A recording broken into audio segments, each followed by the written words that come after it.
অসম ৰাজ্যিক কৃষি বিপণন পৰিষদৰ দ্বাৰা অনুমোদিত বজাৰ দৰ এনেধৰণৰ বৰপেটা বজাৰত তিয়হ প্ৰতি কুইণ্টলত ন্যূনতম মূল্য ১,৪০০ টকা,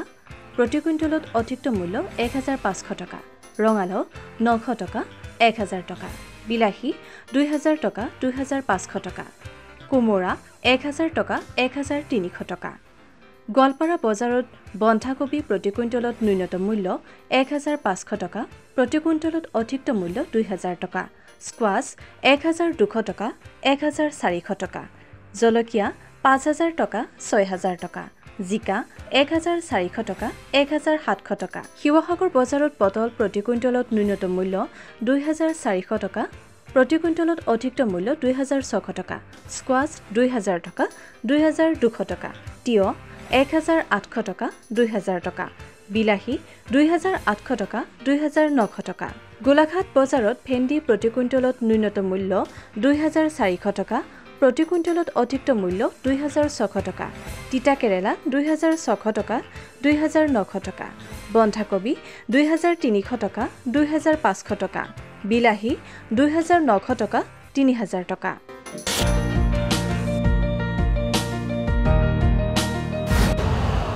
यूरिया का स्वदेशी उत्पादन 70 लाख टन बढ़ाने के लिए 6 उर्वरक संयंत्रों का उद्धार किया जा रहा है। FCIL के गोरखपुर, सिंदरी, तलचर और रामागुंडम संयंत्र, HFCL की बरौनी इकाई और BVFCL की नामरू फोर्थ। सोने पर सुहागा ये है कि देश में अब बनेगा सिर्फ नीम लेपित यूरिया, क्योंकि इससे होगा किसानों का फायदा ही फायदा। अनाज का उत्पादन 10% तक बढ़ेगा, बढ़ेगी 10 से 15% नाइट्रोजन क्षमता।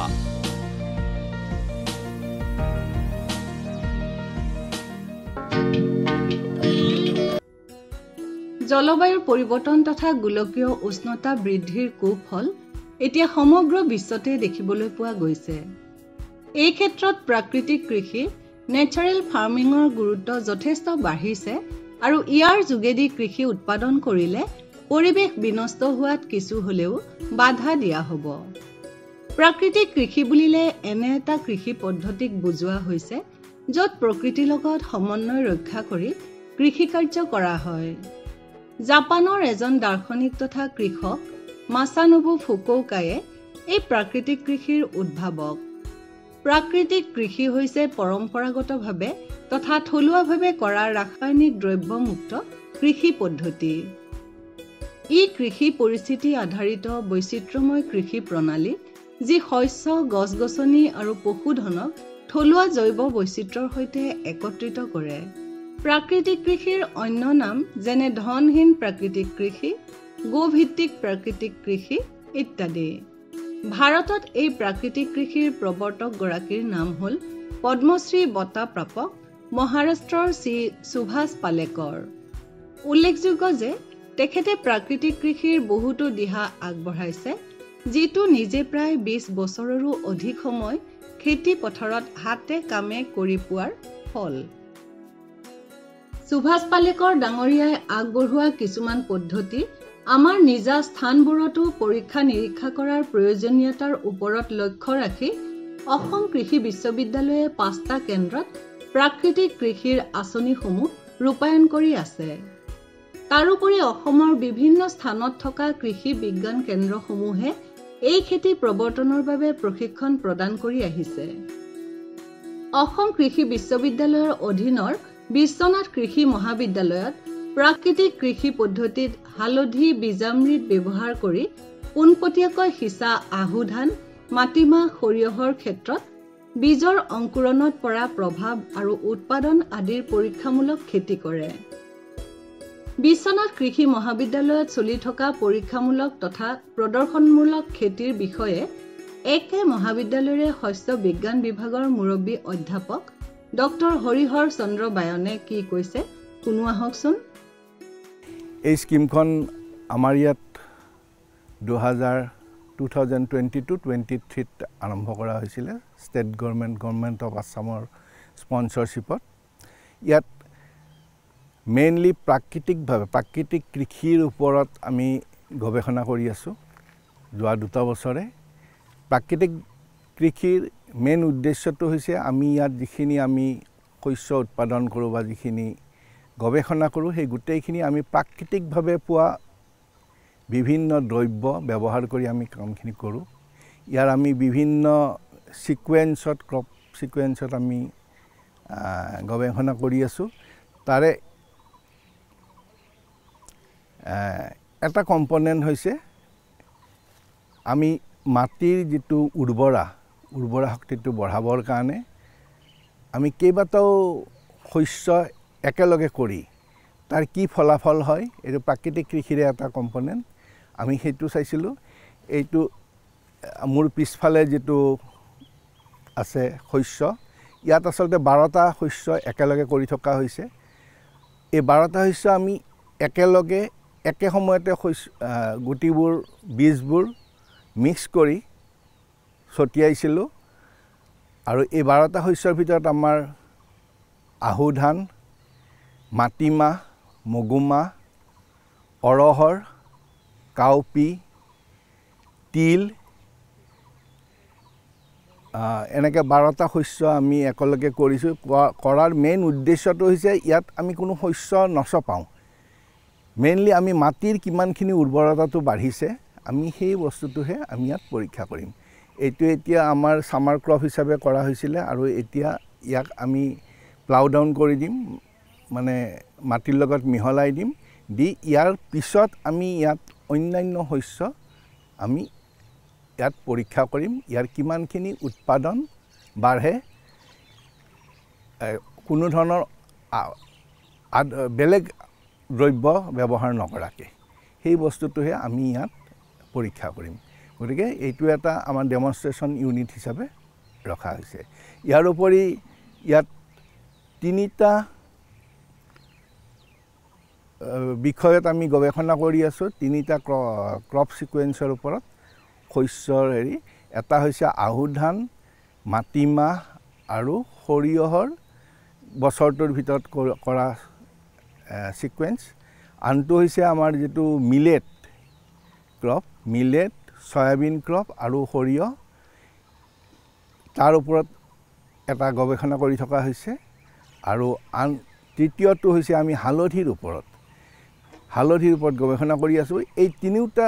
সিকুৱেন্সতে এক্সপেৰিমেন্টতে আমি প্ৰাকৃতিকভাৱে পোৱা দ্ৰব্য মেইনলি প্ৰাকৃতিক কৃষিৰ মূল কম্পোনেন্ট মূল বস্তুৱে হৈছে বীজামৃত জীৱামৃত এখিনি ব্যৱহাৰ কৰা আৰু পোক পৰুৱা নিয়ন্ত্ৰণৰ কাৰণে আমি নিমাস্ত্ৰ ব্ৰহ্মাস্ত্ৰ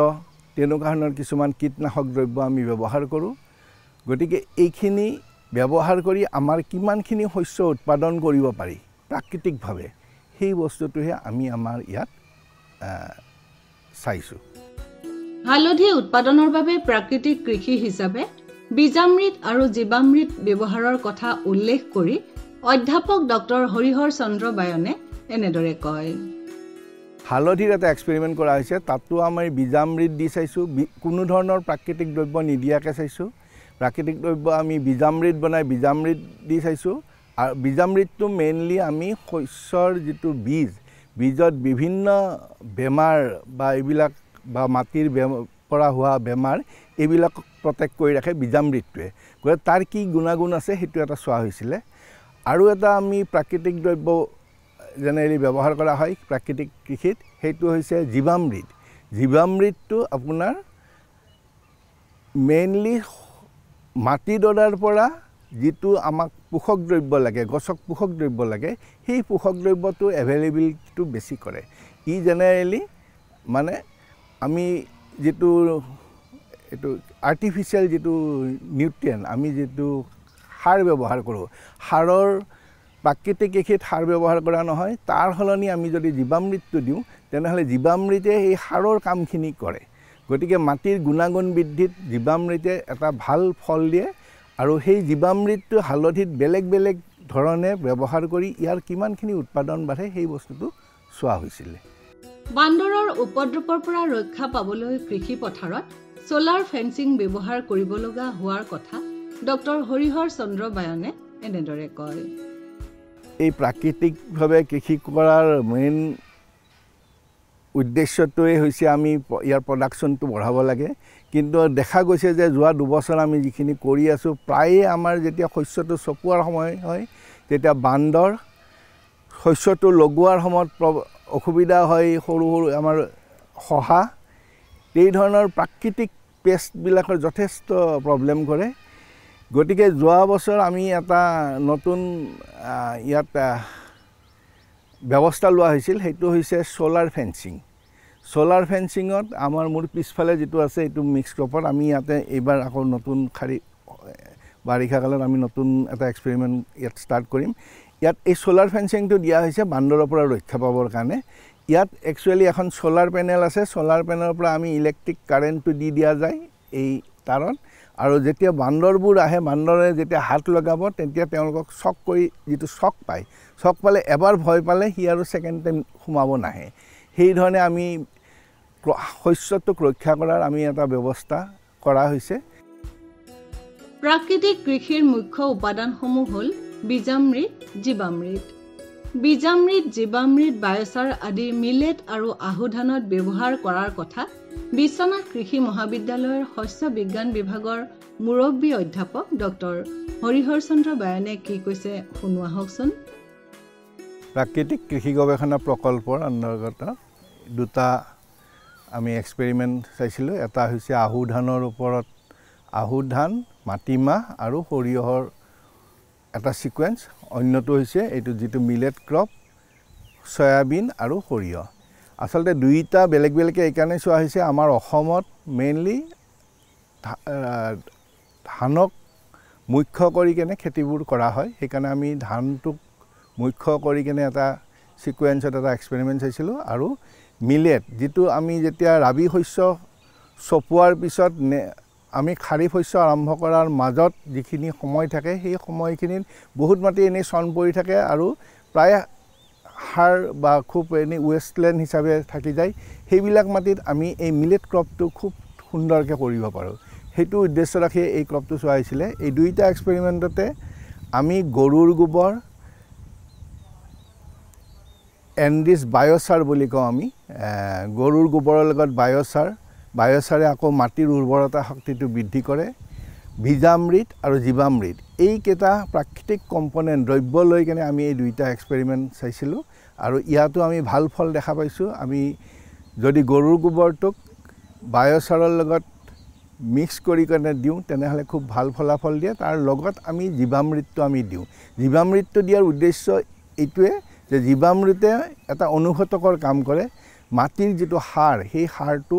গছৰ কাৰণে খুব এভেইলেবিলিটি মানে ইয়াক গছক খুব সোনকালে গছে লব পৰাৰ ব্যৱস্থা কৰি দিয়ে আৰু তাক মাটিৰ উৰ্বৰা শক্তিটো বহুতখিনি বঢ়াই দিয়ে গতিকে এই দুটা মুখ্য উদ্দেশ্য লয়ে আমি এই দুইটা এক্সপেৰিমেন্ট কৰিছো আৰু দুইটাতে আমি এই প্ৰাকৃতিক যেটো এক্সপেৰিমেন্ট দ্ৰব্যলৈ ব্যৱহাৰ কৰা যেটো এক্সপেৰিমেন্ট ইয়াত খুব ভাল ফলাফল আমি লাভ কৰিছো এইখিনিতে বীজামৃত আৰু জীৱামৃত প্ৰস্তুতি সম্পৰ্কে বিশ্বনাথ কৃষি মহাবিদ্যালয়ৰ ভূমি বিজ্ঞান বিভাগৰ সহকাৰী অধ্যাপিকা ডক্টৰ তন্তুজা নন্দীয়ে কি কয় শুনোৱা হকচোন প্ৰাকৃতিক ক্ষেত্ৰত কিছুমান জৈৱ উপাদানৰ সহায়ত আমি জীৱামিত্ৰ বীজামিত্ৰ আৰু ঘন জীৱামিত্ৰ তৈয়াৰ কৰিব পাৰো বীজামিত্ৰ তৈয়াৰ কৰাৰ কাৰণে আমাৰ লাগে 20 লিটাৰ পানীত 5 কেজি গোবৰ 5 লিটাৰ গোমূত্ৰ 50 গ্ৰাম চূণ আৰু এমুঠি মাটি এৰাতি আগত বা 12 ঘণ্টা আগত আমি গোবৰখিনি এটি কাপোৰত বান্ধি লৈ পানীত ডুবাই ৰাখিব লাগে চূণখিনিও আমি 12 ঘণ্টা আগত পানীত মিহলাই আমি থৈ দিব পাৰো দ্বিতীয় দিনাখন আমাৰ এই গোবৰৰ যিখিনি গুণ পানীত মিহলি যায় সেই পানীত আমি চূণ গোমূত্ৰ আৰু অলপ গোবৰ আৰু এমুঠি মাটি দিব লাগে এই মিক্সাৰটো আমি বীজ ৰক্ষাৰ বাবে এপ্লাই কৰো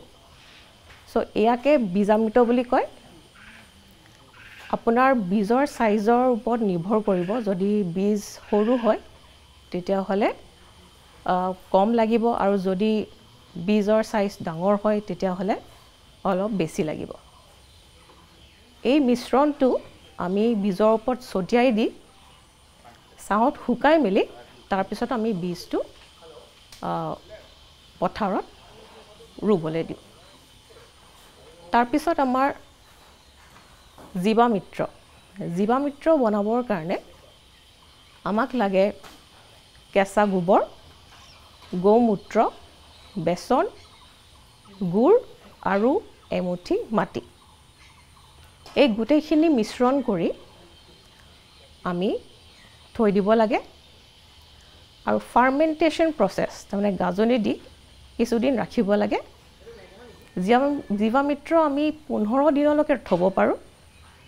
আৰু 4 দিন আৰু 7 দিনৰ শেষৰ ফালে আমি ব্যৱহাৰ কৰিব পাৰোঁ ঘন জীৱামৃতটো হ'ল জীৱামিত্ৰৰ এটি শুকান ৰূপ ইয়াত আমি কেঁচা গোবৰ ওপৰত বেচন ছটিয়াই দি গৌমূত্ৰ ছটিয়াই দি গুড় ছটিয়াই দি গোটেইখিনি শুকাই লাডু লাডুকে থৈ দিব লাগে ঘন জীৱামিত্ৰ আমি 6 মাহলৈকে থৈ দিব পাৰোঁ আৰু যেতিয়াই পথাৰত ইয়াৰ দৰকাৰ হয় গুড়ি কৰি আমি এইটো পথাৰত দিব পাৰোঁ এইখিনিতে বিশ্বনাথ কৃষি মহাবিদ্যালয়ৰ দুগ্ধ পামখন চাওঁ আহকচোন ইয়াত কৰ্মচাৰীসকলে গোহালি সাফ কৰা গাখীৰ খিৰোৱা গা ধুওৱা আদি নানান কাম কৰি থকা দেখা যায় আমি লগ পাইছিলো বিশ্বনাথ কৃষি মহাবিদ্যালয়ৰ পশুপালন আৰু দুগ্ধ পাম বিভাগৰ সহকাৰী অধ্যাপক ডক্টৰ শফিকুল ইছলামক ডক্টৰ ইছলামে দুগ্ধ পামখন পৰিচালনা কৰাৰ লগতে ছাত্ৰ ছাত্ৰীসকলক পশুপালন তথা পশু চিকিৎসা বিষয়ত পাঠদান কৰে দুগ্ধ পাম এখন আৰম্ভ কৰোঁতে গোহালি সঠিকভাৱে নিৰ্মাণ কৰিব লাগে গতিকে আহকচোন সহকাৰী অধ্যাপক ডক্টৰ শফিকুল ইছলামে গৰুৰ জাত খাদ্য ইত্যাদি সন্দৰ্ভত কি কয় শুনো দুগ্ধ পাম এখন স্থাপন কৰিবলৈ হলে গোহালি নিৰ্মাণ অতি জৰুৰী গোহালি কেনেকুৱা ঠাইত নিৰ্মাণ কৰিব লাগে ঠাইডোখৰ ওখ পাক হ'ব লাগে পানী জমা হ'ব নালাগে বতাহ চলাচলৰ ব্যৱস্থা থাকিব লাগিব ৰ'দ পৰা ঠাই হ'ব লাগিব আৰু গোহালিখন বনালে সদায় গোহালিখন আমাৰ অসমৰ কাৰণে উত্তৰ দক্ষিণমুখীকৈ বনাব লাগে গোহালিখনৰ কাষৰ বেৰবোৰ হাফ ৱাল হ'ব লাগে যাতে বাহিৰৰ পৰা বতাহ সোমাব পাৰে গোহালি এখনত ভেন্টিলেশ্যনৰ ব্যৱস্থা থকাটো অতি দৰকাৰ কাৰণ গোহালিৰ ভিতৰত